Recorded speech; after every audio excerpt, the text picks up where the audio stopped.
Los 3 casos de niños asesinos más perturbadores de la historia. Se dice que la niñez es una de las mejores etapas de la vida. El infante, siendo un ser inocente, puede llegar a pensar que todo es color rosa, que la magia existe y que hasta lo más utópico puede ser posible. En esa etapa lo único en lo que hay que preocuparse es en el hada de los dientes, en Santa Claus y el conejo de Pascua. Sin embargo, en la historia se han presentado casos que por mucho se han alejado de todo eso, siendo los cuentos de hadas transformados en historias terroríficas. En este video hablaremos sobre 3 casos impactantes de niños que han cometido crímenes a pesar de su corta edad. Número 3. El crimen de Joshua Phillips. Maddie Clifton era una pequeña de tan solo 8 años de edad cuando de manera abrupta su vida fue interrumpida. El día de este trágico suceso se presentaría un martes 3 de noviembre de 1998, pocos minutos antes de las 5 de la tarde. Todo comenzó cuando la menor fue a casa de su vecino con la intención de invitarlo a jugar, pues lo conocía desde mucho tiempo atrás. El niño vivía justo enfrente de la casa de Maddie, apenas cruzando la calle. Su nombre, Joshua Phillips, un adolescente tímido que para ese entonces contaba con 14 años. Luego de que la niña fuera a tocar a la casa de quien consideraba su amigo, no se supo más de ella. Pero, entonces, ¿qué fue lo que pasó con Maddie Clifton? Maddie, con la intención de jugar al béisbol con alguien, decidió ir a casa de su amigo, quien la haría pasar aún sin contar con el permiso de sus padres. Mientras jugaban, el adolescente golpearía accidentalmente a la niña justo en uno de sus ojos. Asustado por las posibles consecuencias, arrastró a la niña llorando al interior de su casa y luego la estranguló y golpeó con un bate. Los hechos se suscitarían en Jacksonville, en el estado de Florida, Estados Unidos.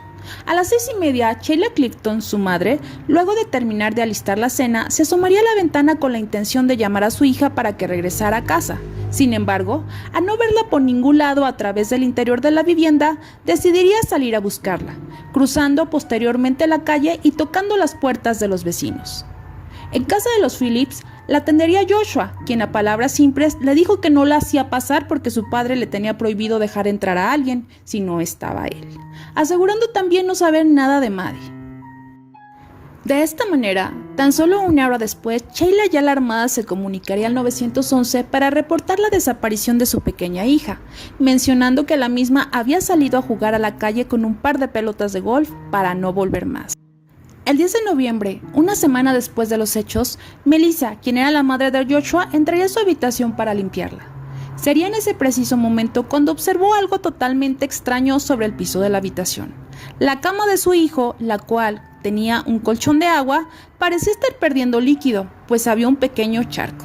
Tratando de descubrir la pérdida, fue que se percató de que la estructura de la base de la cama estaba quebrada y pegada con cinta. Moviendo el colchón para ver mejor, se daría cuenta de algo que la dejaría petrificada. Ante sus ojos había un pequeño pie portando una media blanca. Era el cuerpo sin vida de Maddie. Esa misma tarde, Joshua fue arrestado en plena clase, en el Colegio Católico San José, confesando un par de horas después el asesinato. La autopsia del cuerpo fue demoledora. Determinó que Maddie tenía numerosos traumatismos, que había sido golpeada con un bate de béisbol, estrangulada con ferocidad con un cable de teléfono y apuñalada 7 veces, así como degollada. Número 2. El crimen perpetuado por el chico pelirrojo, Eric Smith. A simple vista, Eric Smith aparentaba ser un niño pequeño de apariencia simpática. Siendo de aspecto pelirrojo y pecas en su rostro, desde muy pequeño fue víctima de bullying por parte de otros pequeños que compartían clases con él. De este modo, el chico desarrollaría problemas de personalidad que lo llevarían a ser sumamente introvertido y por ende poco sociable. Pero la afectación de esta situación en la vida de Eric sería más bien perturbadora. Durante el verano de 1993, los padres de Eric Smith, con la intención de que su hijo pudiera relacionarse con otros niños, lo inscribieron a un campamento. Eric Smith montaba su bicicleta alrededor del parque. Con tan solo 13 años, su abundante melena color rojiza y su cara cubierta de pecas parecía ser tan solo un preadolescente inofensivo. Sin embargo, a juzgar por lo que sucedería después, podemos darnos cuenta de que era más que eso, mucho más. Esa mañana se cruzaría con Derek Robbie, un pequeño de 4 años que caminaba sin compañía de un adulto y con su lunch entre las manos rumbo al campamento infantil de donde venía precisamente Eric. El pequeño iba solo por primera vez, ya que a palabras de su madre ya conocía el camino hacia su destino, además de que éste se encontraba tan solo una cuadra de donde vivía. Cuando vio al niño, Eric bajó de su bicicleta para engañarlo, logrando convencerlo de ir a la profundidad del bosque, siendo el motivo escalofriante. El pequeñito no solo se había cruzado con el chico pelirrojo, sino también con su propia muerte. Lejos de los ojos de la gente, Smith estranguló al pequeño con sus malévolas manos y tras esto quedó desvanecido en el piso, momento en el que Smith aprovechó para buscar 2 rocas gigantes, la primera de 12 kilos, dejándola caer con fuerza sobre la cabeza del pequeño, fracturando su cráneo. Para finalizar esta acción, lo golpeó con una segunda roca hasta cansarse. Se dice que se había desahogado por todos los maltratos sufridos en su vida. Número 1. El asesinato de James Bulger. Uno de los casos más terroríficos que se han suscitado en la historia es el perpetuado por John Venables y Robert Thompson. La historia comienza el día 12 de febrero de 1993 en el centro comercial New Strand de la ciudad de Liverpool, en Gran Bretaña, cuando el infante de nombre James Bulger acompañaba a su madre, Denise, a sus habituales compras. Un frío día en el que bastaron un par de minutos para que todo cambiara para siempre. Mientras su madre compraba carne y sacaba el dinero de su billetera para pagar, perdió de vista a su hijo. John Venables y Robert Thompson, que para ese entonces contaban con 10 años de edad, habían planeado secuestrar a un niño para posteriormente asesinarlo. La víctima perfecta para ellos fue James Bulger. Los niños, aprovechando la distracción de la mujer, aprovecharon para tomar al pequeño de las manos y escabullirse deprisa por la puerta de salida del centro comercial, quedando la evidencia de ello en las cámaras de seguridad del lugar a las 3:42. Poco después, el cuerpo del menor, ya sin vida, fue encontrado justo en las vías del ferrocarril. Después se supo que los menores lo habían asesinado y que todo había sido premeditado. Lo primero que hicieron al pequeño James fue pintarle el cuerpo de verde para después comenzar a maltratarlo. Le lanzaron gran cantidad de ladrillos que había cerca de las vías del tren y lo golpearon en repetidas ocasiones con una barra de metal.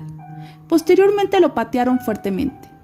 La tortura que vivió el pequeño fue tan brutal que difícilmente se podría creer que fue proveniente de niños.